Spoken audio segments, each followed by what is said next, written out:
Hey Feasters, and welcome to episode 182, and we've got the answer for you if you're looking to niche down and your website and portfolio don't reflect your new market.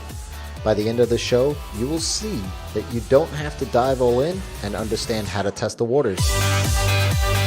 Welcome to the Ask Rezzz podcast. I'm Jason, and I'm here to help you get past those bumps in the road, those struggles, those things that hold you back from building an amazing and profitable freelance business each and every single day.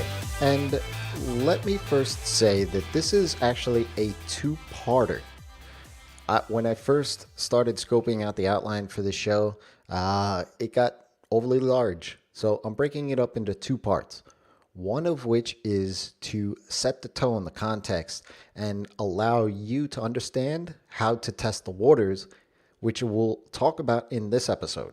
And then in the following episode, episode 183, I'm actually going to give you the exact steps to do so. So let's dive in. This is something that I hear quite often.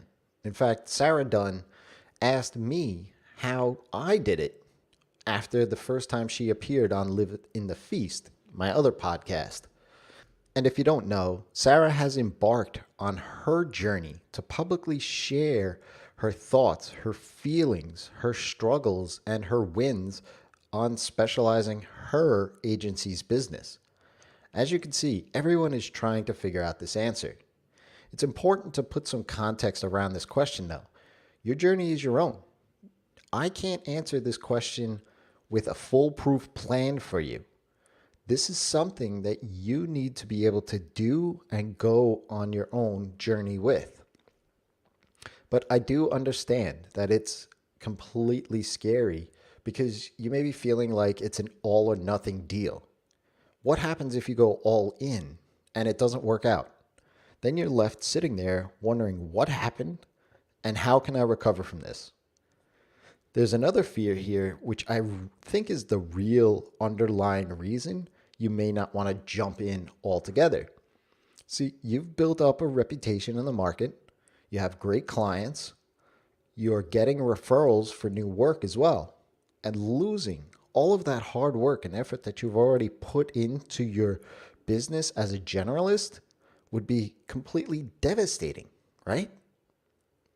You want to niche down because you are fully aware and understand the benefits of niching down the business and becoming an expert. You get that once you learn who it is and what you're selling, everything else tends to become easier. You can also command higher rates, and you can get back some of that time to explore other things. Maybe the biggest reason I see most folks like yourself looking to niche down is because of sales and marketing. Once you specialize, sales and marketing become so much easier. And that's what ultimately you want to get better at because you want to get better clients. What I tell my coaching clients and those inside of the Feast community when this comes up is that, look, you are working with existing clients and may even have leads with proposals in hand. There's no way that you're just going to say, oh, too bad. I'm not going to do this anymore. I'm working on something else. So I want you to let that go right away. Look, you're not going to jump in. It's not going to be a cold turkey kind of scenario. You have to finish up what you said you would finish up. If you are working on specializing your business, you're not going to flip the business around overnight. It's just not going to happen. Bottom line is that this is a transition. This is a transition that needs to be as simple as possible up front. No reason to overbuild, overcomplicate, and put a ton of time into something if it's not supposed to work out. I want you to start thinking about niching down as another campaign or another experiment in your business. No doubt you've either seen, heard, or read from people who say, hey, just use Facebook ads, point it to a video or a blog post, build a lead magnet around that video or blog post, and then create emails to market to those people and then give them something to buy. This is their recipe for niching down and how you can break into it. This is known as a marketing funnel. Yes, you've heard me say things like this before, but when breaking in to a niche, I will never tell you to do this. This is the worst thing you can do, to be honest with you. And here's why. You suck at marketing. Okay, maybe that's a little bit harsh, but maybe it's more that you want to get better at it because you want to get better clients. To be better at sales and marketing, you need to understand who will buy. See this vicious cycle that's going on here? It's like this big joke, this chicken or the egg scenario. So I ask you, how is going out and trying to market to someone who you've never marketed to in the first place going to end up probably be a waste of money, to be perfectly honest with you? I've seen some gurus talking about adding niches to your existing generalist services like it's some simple process that you just have to follow a few steps on. And while the overall idea of this makes sense to me and always has made sense to me, right now, all you want to do is break into one niche, not many, right?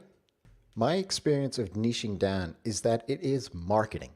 Positioning your business is about selling a particular part of your business to the customer that needs it.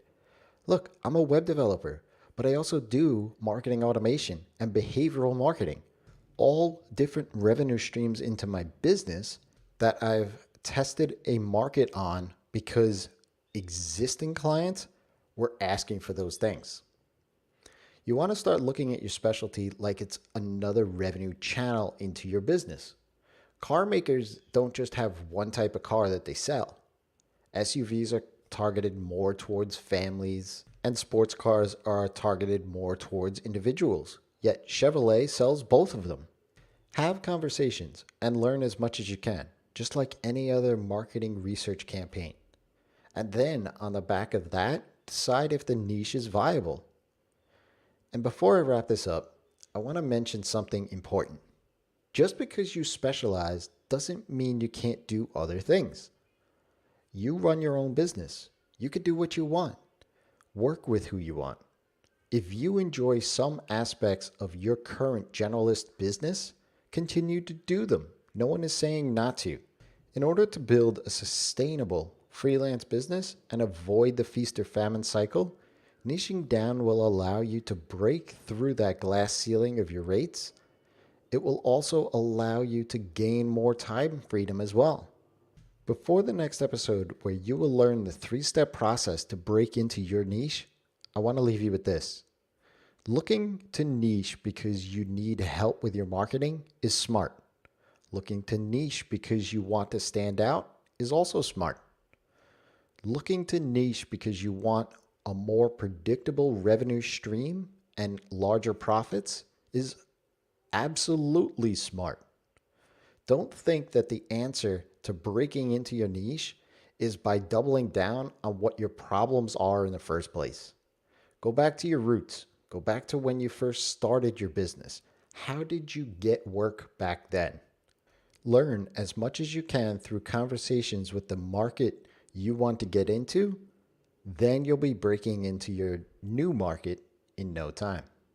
If you have a question, ask Rezzz. That's me.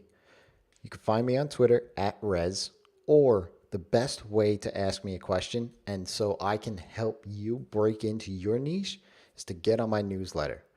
You could go to rezzz.com and sign up there. In the meantime, as a bonus, I'll actually send you a 5-part email sequence on how to get the best clients. Until next time, it's your time to live in the feast.